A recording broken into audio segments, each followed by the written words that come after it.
now is Republican Senator Rand Paul of Kentucky. He also sits on the Foreign Relations Committee on the Senate side. Senator Paul is also the author of the new book, The Case Against Socialism. Senator Paul, welcome back to Meet the Press, sir. Thanks, Chuck. Thanks for having me. Let me start with the news of the morning. I hope you caught our report from Richard Engel and what he's seen on the ground. I know where your views are philosophically, and I want to get to that in a minute.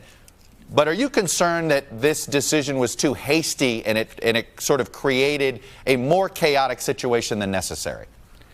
Well, I think one of the things about the Arab militias that Turkey is using that your reporter reported upon, it's interesting that some of them are from the Free Syrian Army, which was our ally for 7 years, which just shows how messy this is. Turkey's an ally.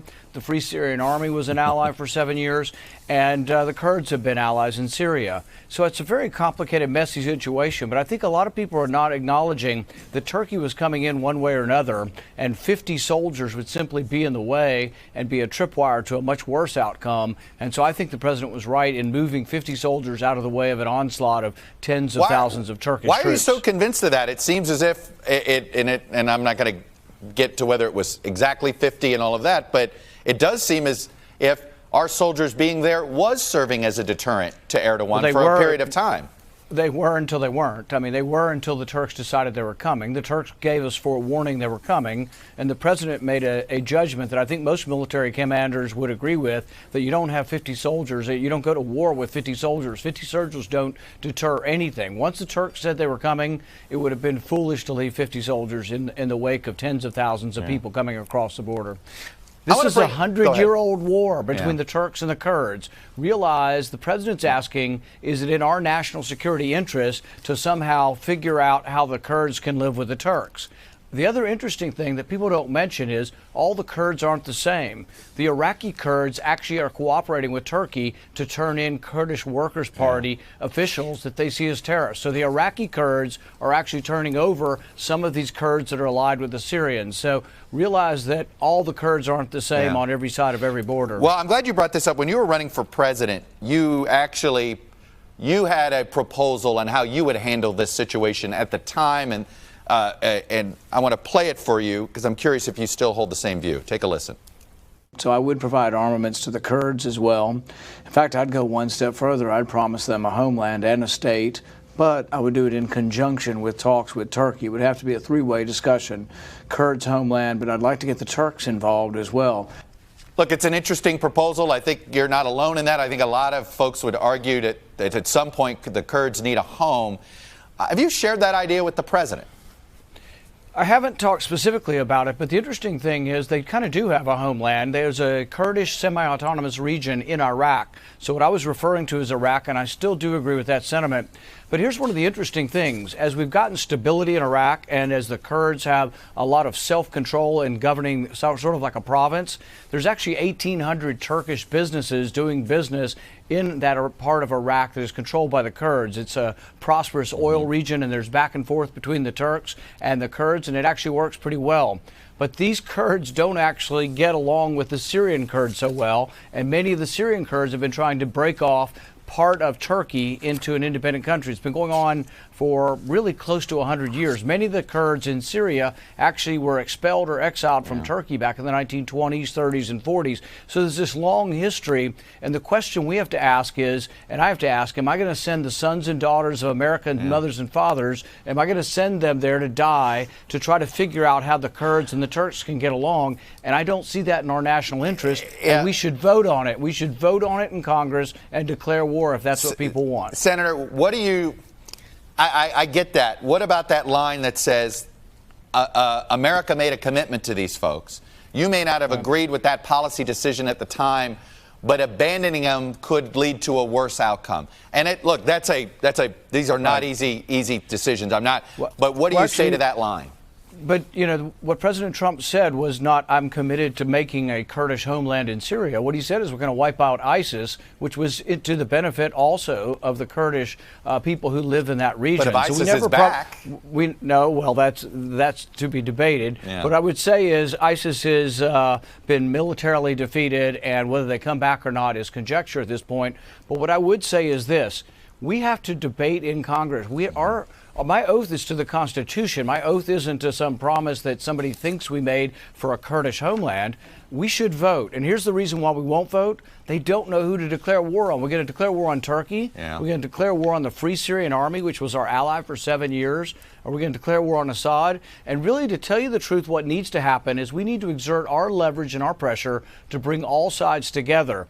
And ultimately, it's probably in the Kurds' best interest to be allied with Assad. But as long as we continue to say Assad has to go, we're never getting to a peaceful situation. Assad is staying, and if Assad were aligned with the Kurds, and the Kurds were given some semi-autonomy in their region, it could develop the way it is in Iraq currently. In Iraq, they have a semi-autonomous region. What if the Kurds were under Syrian sovereignty, but had a semi-autonomous region up there? You might find some peace with that if Syria would guarantee that they're not going to have incursions across the border into Turkey, which means everybody needs to be at the table having this discussion.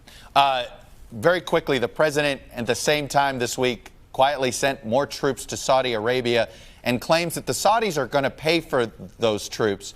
Are you comfortable with the U.S. military being treated almost like a mercenary force for the Saudis? I'm not. In fact, I would withhold troops and arms from the Saudis until we see better behavior. I think that our arms are uniquely belong to the American people and that we shouldn't be sending them to the Saudis until we see a change in their behavior. But it's inconsistent to say we're not going to be there for endless, senseless wars and then to have them in Saudi Arabia. One of the things that bin Laden said motivated him, it's not a justification, obviously, it was terrible and he got what he deserved, but one of the things he said that motivated him were troops in what they consider to be their holy land. And so I think having troops in Saudi Arabia becomes a magnet for all the crazy jihadists around the world to motivate them to attack again. On the issue of impeachment and what's been going on, I'm curious, are you disturbed at all by the role Rudy Giuliani's been playing as a private citizen here, possibly dabbling in foreign affairs in ways that, frankly, is now being investigated, but there seemed to be almost like a shadow foreign policy that he might have been running. Does that bother you at all? I think what's interesting about this is both sides seem to be doing the same thing. If anything is consistent here, it's that both parties have tried to involve themselves in Ukraine. So, for example, 4 senators, Democrats, wrote a letter to the Ukrainian government and said, if you don't keep investigating Trump, we may reconsider our bipartisan support for your aid. Both parties seem to be doing this, and that's why I think ultimately the American people are going to say, they're going to throw up their hands and say, well, Biden threatened the aid, Menendez threatened the aid, that is Murphy a misleading. The aid. I understand that they could get gaslit and think that it's all equal and both sides of it.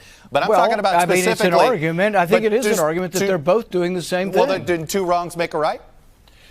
Well, what I would do is I wouldn't give them any aid. I wouldn't give them any aid because we don't have any money. We're borrowing that money from China to send it to Ukraine. So I disagree with trying to manipulate them in any way. I just wouldn't give them the aid, period. I wouldn't say you get the aid if you do X for me. Right. I would say we don't have the money. Let's take care of stuff at home. Let's build roads and bridges in America, not over there. Are you comfortable with the role Rudy Giuliani's been playing on behalf of the president? I don't really know enough about what he's doing. I knew he traveled over there to try to seek information on Hunter Biden's corruption. I think a lot of Americans see the $50,000 a month Hunter Biden was making, and it doesn't pass the smell test. I think most people do think there was some corruption involved with Hunter Biden, and I hope we do get to the bottom of it. All right, I see that you wanted to get that in there. So you think it's perfectly legitimate for the president to use his personal attorney to go to a foreign country and seek help for a political campaign? I think it's equally as legitimate as the Democrats going there and saying, hey, we should investigate Trump. They really did. Menendez and 4 other senators They were talking about Paul letter. Manafort, who was doing some shady business, who's now in jail for the business he was doing. But Democrat senators did the same legitimate? thing. Well, here's the thing is, if you're going to condemn Trump, you need to condemn the Democrat senators. It shouldn't be just one-sided. Everybody's going after President Trump. Someone needs to actually, in an objective way, evaluate a letter from 4 Democrats that said to Ukraine, if you don't keep investigating Trump, we will reconsider our bipartisan support for aid. That's a threat, and that's the same kind of stuff they're accusing Trump of, but nobody's talking about that the Democrats are doing exactly the same thing. Hey, NBC News fans, thanks for checking out our YouTube channel. Subscribe by clicking on that button down here, and then click on any of the videos over here to watch the latest interviews, show highlights, and digital exclusives. Thanks for watching.